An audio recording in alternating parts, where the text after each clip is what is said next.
Olá a todos, iniciamos agora a apresentação das atualizações do livro ESAF, Direito Administrativo, nona edição. Passando aqui para o nosso material, a gente vai ver que na verdade são poucas alterações em relação ao texto atual do livro.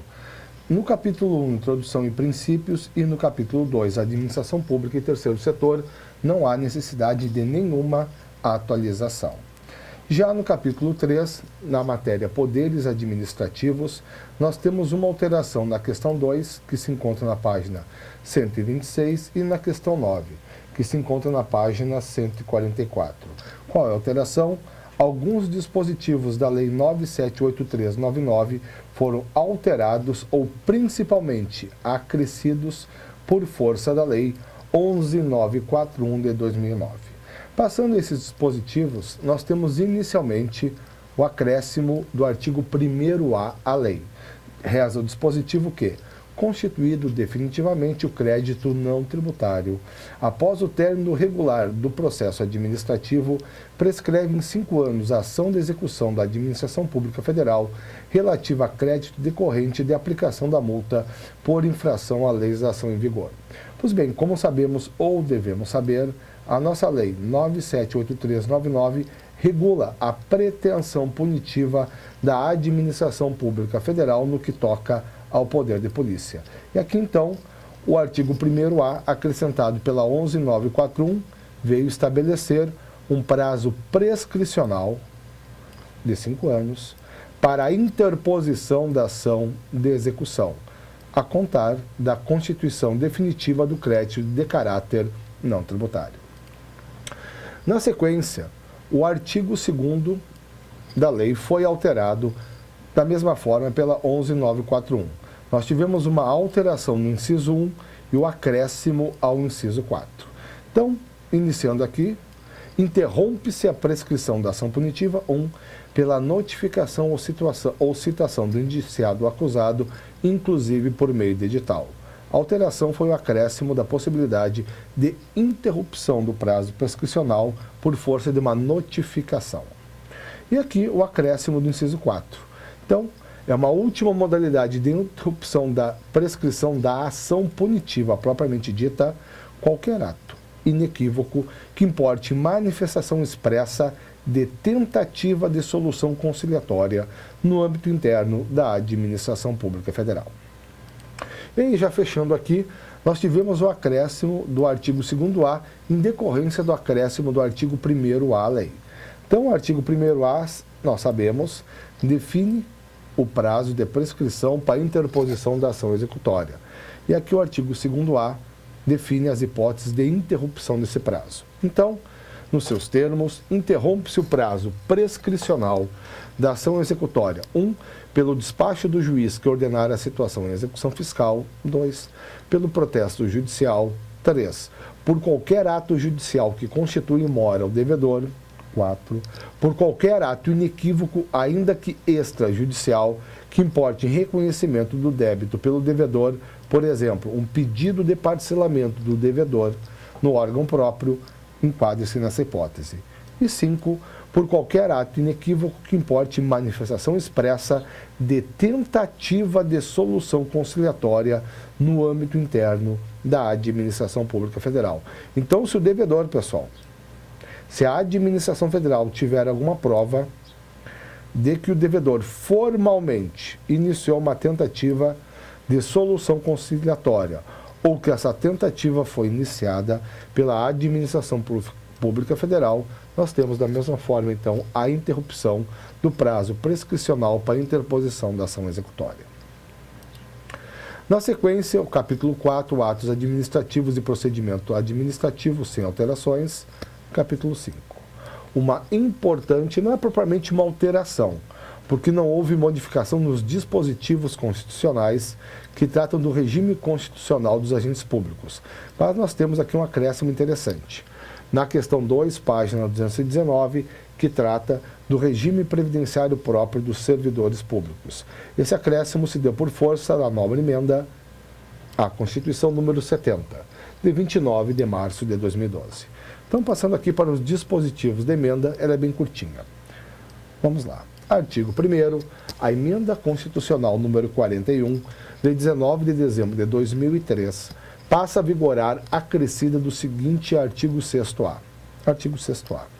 O servidor da União dos Estados, do Distrito Federal e dos municípios, incluídas suas autarquias e fundações, que tenham ingressado no serviço público até a data de publicação dessa emenda constitucional e que tenha se aposentado ou venha a se aposentar por invalidez permanente, com fundamento no inciso 1 do parágrafo 1º do artigo 40 da Constituição Federal, tem direito a proventos de aposentadoria, olhem só, com base na remuneração do cargo efetivo em que se der aposentadoria na forma da lei, não sendo aplicáveis as disposições constantes dos parágrafos 3º, 8º e 17 do artigo 40 da Constituição Federal.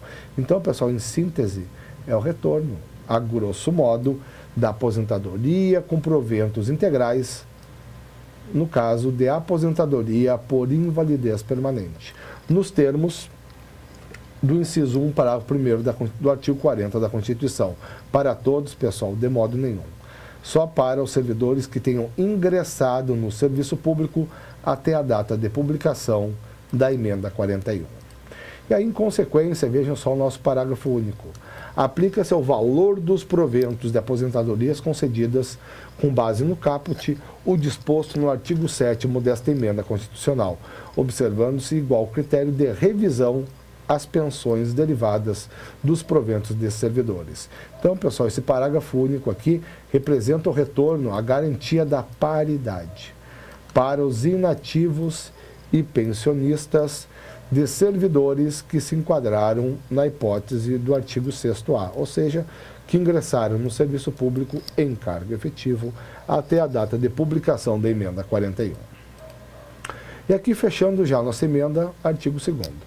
A União dos Estados, o Distrito Federal e os municípios, assim como as respectivas autarquias e fundações, procederão, no prazo de 180 dias da entrada em vigor dessa emenda constitucional, à revisão das aposentadorias e das pensões dela decorrentes, concedidas a partir de 1º de janeiro de 2004, com base na redação dada ao parágrafo 1º do artigo 40 da Constituição Federal, pela emenda constitucional 20 de 15 de dezembro de 98, com efeitos financeiros não retroativos, a partir da data da promulgação dessa emenda constitucional.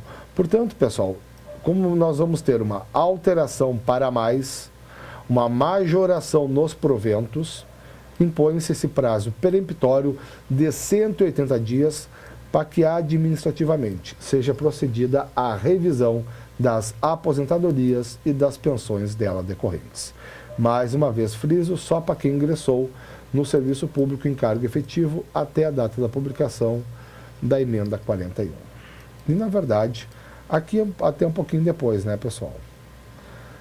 Já que nós estamos definindo 1º de janeiro de 2004. Pois bem, vamos aqui na sequência, já para o capítulo 6 do nosso livro, que traz questões sobre a 812/90. Aqui eu trouxe, vamos assim dizer, um acórdão do STJ, que não é propriamente uma atualização, mas é um complemento, já que a decisão não é do STF, no que toca a 812/90. Na verdade, pela matéria, legislação infraconstitucional, dificilmente eu vou ter uma alteração desse entendimento por parte do STJ e a impossibilidade, a grosso modo, da matéria ser discutida no âmbito do próprio Supremo Tribunal Federal. Então, vejam só, o contexto está aqui, licença para acompanhamento de cônjuge. Pois bem, vamos aqui à decisão do STJ.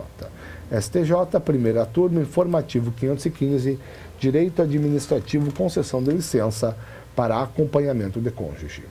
Diz o nosso STJ que é cabível a concessão de licença a servidor público para acompanhamento de cônjuge, na hipótese em que se tenha constatado o preenchimento dos requisitos legais para tanto, ainda que o cônjuge seu acompanhado não seja servidor público e que o seu deslocamento não tenha sido atual.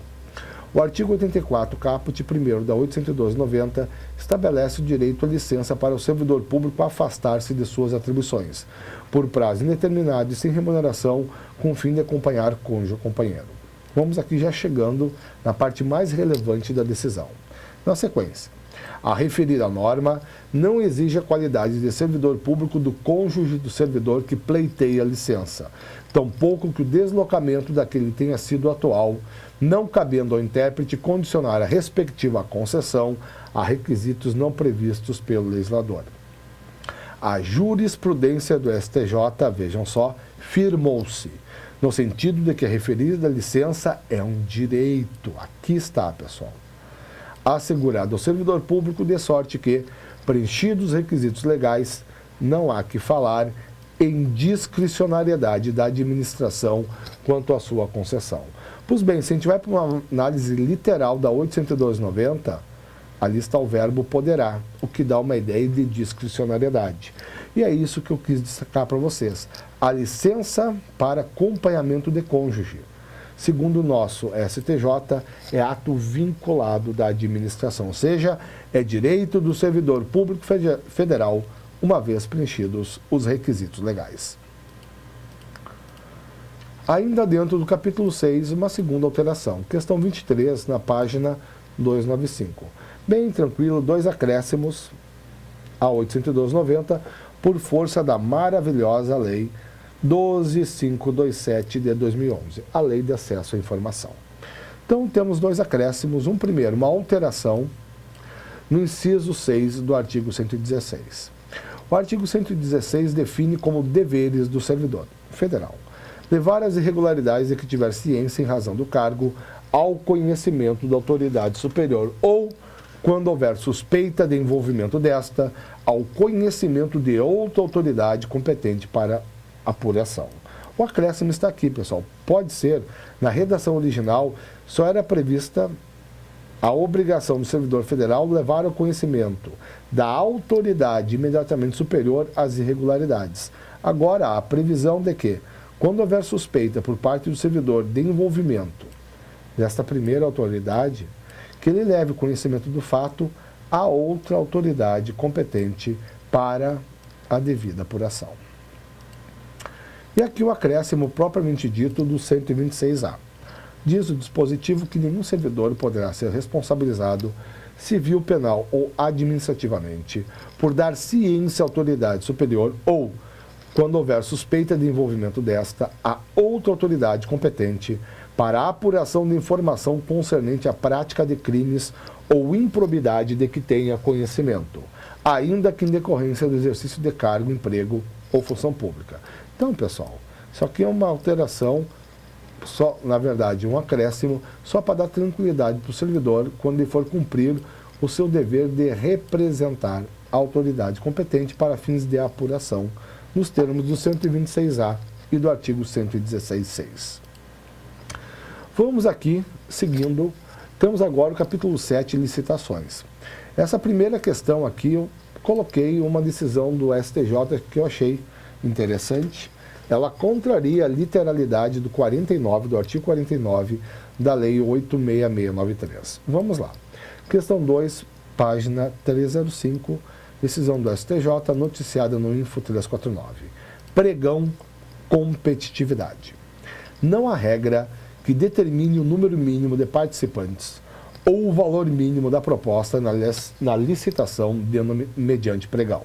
Porém, na espécie, o fato de apenas 2 sociedades terem participado do pregão ou apresentar ofertas quase iguais ao valor máximo estimado como possível pela administração pode indicar a falta de competitividade, a justificar, olhem só, a revogação do certame em respeito ao interesse público.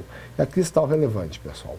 Note-se que só há a necessidade de contraditório antes da revogação, quando há disputa de direito subjetivo, não mera expectativa, como na hipótese. Pois bem, pela 86693, no artigo 49, o contraditório e a ampla defesa são assegurados em qualquer hipótese de anulação ou revogação, incida o ato extintivo no momento da licitação ou quando da celebração do contrato. O que o STJ fez? Ele afastou. Ele afastou a exigência de contraditório quando o ato extintivo, pelo menos nesse contexto, revogação, se dá no momento da licitação. Então, como quando tem um contrato, já nem fala em revogação, mas sim em rescisão por interesse público superveniente, o que o STJ fez é fazer uma separação no que toca ao momento do procedimento. Se já tiver havido a adjudicação do objeto, revogação só com observância do contraditório, no caso, a favor do adjudicatário. Se a revogação for antes, não há necessidade de observância do contraditório. Friso, posição do STJ, que contraria, pelo menos no primeiro plano, a literalidade do 49 da 86693. Pois bem, aqui só trazer para vocês a notícia, questão 12, página 325. São as duas últimas hipóteses de licitação dispensável acrescentadas ao pequenino rol do artigo 24 da 86693. Incisos 32, foi no ano passado, 2012, e inciso 33, já nesse ano, 2013. Então, inciso 32. É dispensável a licitação, iniciando a leitura, na contratação em que houver transferência de tecnologia de produtos estratégicos para o Sistema Único de Saúde SUS, no âmbito da Lei 8080, de 19 de setembro de 1990, conforme elencados em ato da Direção Nacional do SUS, inclusive por ocasião da aquisição desses produtos durante as etapas de absorção tecnológica. E o 33, na contratação de entidades privadas sem fins lucrativos para a implementação de cisternas ou outras tecnologias sociais de acesso à água para consumo humano e produção de alimentos, para beneficiar as famílias rurais de baixa renda atingidas pela seca ou falta regular de água. Então aqui a notícia dessas novas hipóteses de licitação dispensável. Não temos nenhuma necessidade de atualização no que toca ao capítulo 8, bem como capítulo 9. Nós temos aqui uma atualização propriamente dita legislativa no capítulo 10, Serviços Públicos. Pois bem, aqui na questão 9, alternativa B, página 407. O artigo 16, na sua antiga redação, que já nem era tão antiga assim, porque tinha sido dada pela Lei 12.409/2011, previa a possibilidade da União, suas autarquias e fundações, bem como empresas estatais, participarem na formação do Fundo Garantidor de Parcerias Públicos-Privadas, nessa bagatela de 6 bilhões de reais, só quando o fundo tivesse por finalidade, na verdade, a contribuição autorizada limitava-se à hipótese em que o Fundo Garantidor de PPPs ofertasse garantia de pagamento de obrigações pecuniárias assumidas tão só por parceiros públicos federais, no âmbito das PPPs. Agora, o fundo pode participar por meio de garantias, não só no caso de obrigações em relação a PPPs assumidas por parceiros públicos federais, mas também do Distrito Federal, dos estados e dos municípios. Vamos aqui já na sequência, o artigo 13 é bem tranquilo.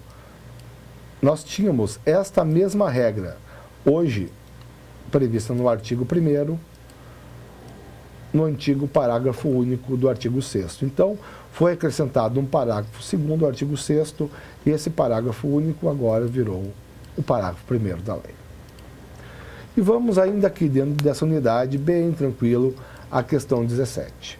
A questão 17, que está na página 49, trata da nossa nobre caducidade, que nada mais é a extinção antecipada do contrato de concessão ou permissão de serviços públicos em virtude de falta do contratado. Pois bem, qual foi a alteração? O parágrafo 1º do artigo 38 define os motivos que justificam a declaração de caducidade. Eu tive uma alteração no último inciso.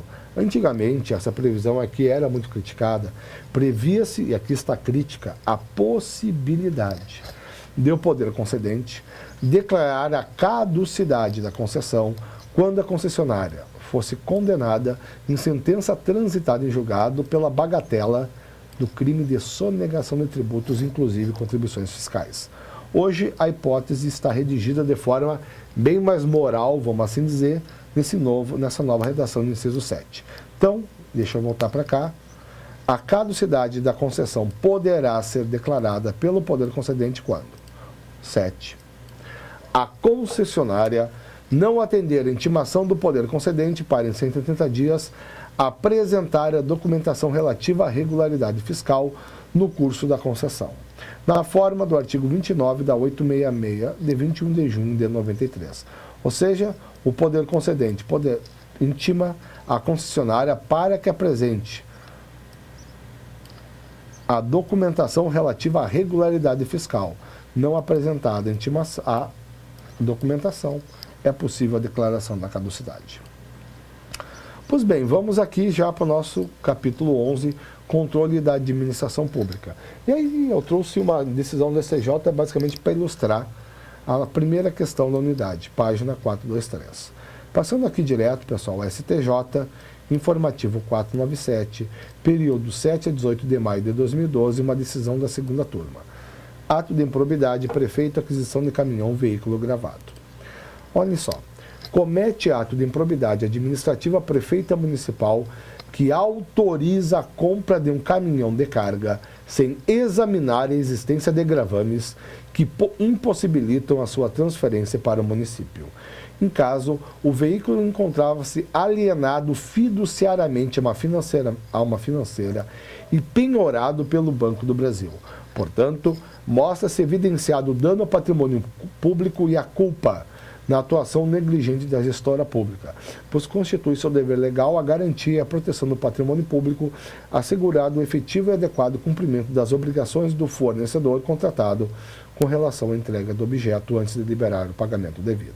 Pois bem, então, além da hipótese em si mesma, uma prefeita foi considerada autora de ato de improbidade por autorizar a compra de um caminhão sem verificar a regularidade da documentação. Primeiro ponto e o principal aqui, pessoal. O STJ tem uma posição, regra geral, que os atos de improbidade que importam enriquecimento ilícito ou que violam princípios administrativos só admitem a forma dolosa. Por outro lado, os atos de improbidade que causam dano erário admitem tanto a forma dolosa como a forma culposa. E aqui está expressamente a referência à culpa, que foi o que ocorreu nessa situação, por ato de improbidade causador de dano ao erário. E aqui, fechando já, capítulo 12, bens públicos em intervenção, sem alterações. Mas bem, aqui já paramos nesse ponto. Na nossa próxima oportunidade, vou apresentar de forma rápida as atualizações do livro da Lei 802/90. Como sabemos ou devemos saber, o Estatuto do Servidor Público Federal. Obrigado a todos pela atenção e até lá.